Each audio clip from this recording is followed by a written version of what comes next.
Mga friendship, ayan, gawin nyo to every morning and bago kayo matulog sa gabi. Ice to mga friendship. Ice. Ayan. Sa mga hindi mahihilig sa mga beauty products, ayan. So, mas effective pa tong ice. Mag-ice kayo. Gumamit kayo ng sabon na hiyang sa face nyo or sa body nyo. And then, yan lang, magsabon lang kayo.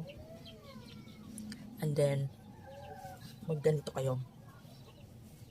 Mag-ice. Ayan o, ice. Ice cube yan. Ito naman ice. Bumili kayo ng ice. 3 pesos isang ice or 4 pesos. Ganyan siya. Or pwede nyo ice, lagyan ng tubig at ilublob nyo yung mukha nyo. 1 minute, 60 seconds, yan ganyan. Okay na yan. Pero ako, mas gusto ko yung ginaganito yung aking face. Minsan din ako nakakaramdam ng lamig. Parang may anesthesia na yung balat ko. Ganyan siya.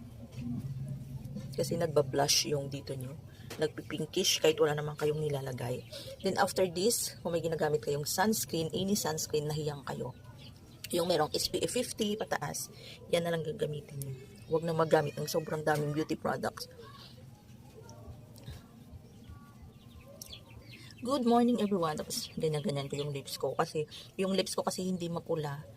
Maputi yung lips ko dahil sa nung pinagbubuntis ako ng nanay ko, bayabas na hilaw yung ano niya sa akin, yung gusto niyang kainin nung pinagbubuntis niya ko, pinaglihi o ganun pala, kaya ganyan ganun ko.